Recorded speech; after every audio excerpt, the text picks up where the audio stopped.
Earth Science Formative 5 Weather Fronts. So we're going to read the text and annotate as we read by highlighting the details that describe how air masses interact at a weather front. There's going to be 4 different weather fronts that we explore in this text, and you're going to highlight the details that help explain how these interactions produce changes in weather. Also, you're going to make sure that you respond to the embedded questions, and remember that we're grading you using this rubric. What happens when one air mass meets another? The sight is common when one air mass meets another. You can almost see one air mass being pushed up over the other. When 2 air masses meet, the result is often a storm. Have you ever been to Midwestern United States in the spring? This right here is a common sight. Fronts. When cold air masses move south from the poles, they run into warm air masses moving from the tropics. The boundary between 2 air masses is called a front. I would highlight that. Air masses usually don't mix at a front. I would highlight that as well. The differences in temperature and pressure can cause clouds and precipitation. I would highlight that part where it says differences in temperature and pressure. Types of fronts include cold, warm, occluded, and stationary fronts.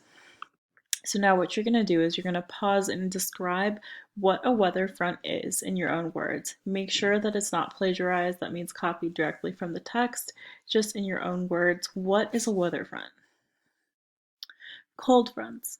A cold front forms when a cold air mass runs into a warm air mass, and we can see that in the illustration right here. The cold air mass moves faster than the warm air mass. So, I would highlight that. The cold air mass lifts warm air out of its way. So as the warm air mass rises, its water vapor condenses. That means it forms into a cloud. Clouds form and precipitation falls. So precipitation falls usually at cold fronts. Cold fronts bring our snow, right? If the warm air is very humid, precipitation can actually be heavy. Temperature and pressure differences between 2 air masses cause winds. I would highlight that. Winds may be very strong along a cold front. I would highlight that. As the fast-moving cold air keeps advancing, so does the cold air front. Cold air fronts often bring sudden changes in weather. Winds become gusty, there's a sudden drop in temperature, and there's also heavy rain, sometimes with hail, thunder, and lightning. I would highlight that. There may be a thin line of storms at the front that moves as it moves. In the spring and summer, the storms may be thunderstorms and tornadoes. In the late fall and winter, the storms may bring snow. So I would highlight where it says storms may become snow, and then storms may be thunderstorms and tornadoes. The air is likely to be less humid as well as with clearer skies. On weather maps, a cold front is represented by a solid blue line with filled-in triangles along it, like this map on the right. The triangles are like arrowheads pointing in the direction that the weather front is moving. Notice that on this map, what the temperatures on the ground change from warm to cold as you cross the front line. So it's 70, 72, 69. And then in front of the weather front, it's 55, 54, 52. The triangle's pointing the direction the front is moving. Okay, so that makes sense, right? The hotter air is in front of the triangles. We know that the cold air is coming from this side, moving towards the warmer temperatures. So right now, what you're going to do is stop and jot. So you're going to pause this and answer number 1, 2, and 3. Number 1, explain why air is likely to be less humid after a cold front passes using your prior knowledge from earlier on in this unit. Then for number 2, describe how cold fronts form due to the interaction between matter, like water vapor, land, right, all of the gases in our atmosphere, and energy, like heat, in your own words. Then number 3, using what you've learned previously, as a cold air mass comes into an area that's warmer, would air pressure in that area be increasing or decreasing over that area? Explain your thinking. All right, warm fronts. When a warm air mass runs into a cold air mass, it creates a warm front. And we can see this image on the right showing what's happening in a warm air front. So we see that warm air is moving faster than the cold air mass, and the warm air mass then flows up over the cold air mass. And as the warm air rises, it cools. This brings about clouds and sometimes light precipitation. Warm fronts move slowly and cover a wide area. I would highlight that.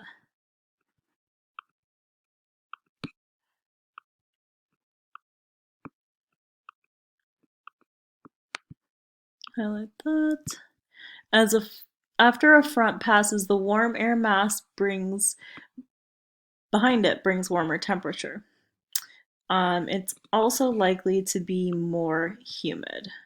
Right, that makes sense because it's warmer, the vapor is hotter.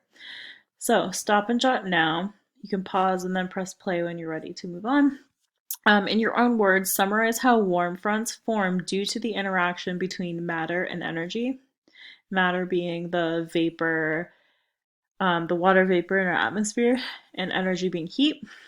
And then number 2, using what you've learned previously, as a warm air moves into an area that's cooler in temperature, do you think that air pressure would be increasing or decreasing over that area? Explain your thinking. All right, and then on weather maps, the surface location of a warm air front is represented by a solid red line, which is filled in with semicircles along it. Map B, which is right here, shows the direction that the air front is moving, which is where the semicircles are. Right, it's kind of like the arrows, but instead of arrows, they're circles. They're on the side of the line where the front is moving towards. So notice on the map, the temperatures on the ground level are cooler in front of the air of the weather front, right, where it's moving towards, and the temperatures behind it are warmer because it's already traveled there. So right now, stop and jot. If a warm air front were passing over NYC, describe the weather conditions in terms of temperature, type of precipitation, and intensity of precipitation. Like if it's raining or snowing, how hard would it be raining or snowing that would occur? Right, occluded fronts. At an occluded front, the cold air mass from a cold front meets the cool air that rises ahead of the warm front. I would highlight that. When the warm air mass and the cold air mass meet, the warm air rises. Because cold fronts move faster, the cold front is likely to take over the warm front. This is known as an occluded front. So right now, stop and jot. Describe how an occluded front forms due to the interaction between matter and energy in your own words. All right. Cloudy weather and precipitation along an occluded front are typical. Wind changes direction as the front passes, and the temperature either warms or cools. After the front passes, the sky is usually clearer and the air is drier.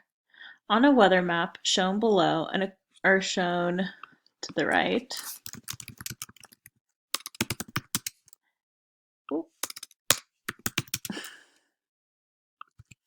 An occluded front looks like a purple line with alternating triangles and semicircles pointing in the direction that the front is moving. So right now you're going to stop and jot. If an occluded storm front formed over NYC, describe the weather conditions that we would experience. Stationary fronts. A stationary front forms when a cold front or warm front stops moving. That means if it remains stationary. This happens when two air masses are pushing against each other, but neither is powerful enough to move the other. I would highlight that. Winds blowing parallel to the front instead of perpendicular to it can help it stay in place. So right now you're going to stop and jot. Number 1, describe how stationary fronts form due to the interaction between matter and energy in your own words. Now, a stationary front may bring clouds and precipitation to the same area for many, many days. So let's highlight that. If the wind direction changes, the front will start moving again, becoming then either a cold front or a warm front. Or the front may break apart. So let's highlight that. Because a stationary front marks the boundary between two air masses, there are often differences in air temperature and wind on opposite sides of it. So the weather is often cloudy at a stationary front. I would highlight that. And rain or snow often falls. Highlight that. Especially if the front is in an area of low atmospheric pressure. On a weather map, a stationary front is shown with alternating red semicircles and blue triangles, like the image shown here on the right. So you notice how the blue triangles point in one direction and the red semicircles point in the other direction.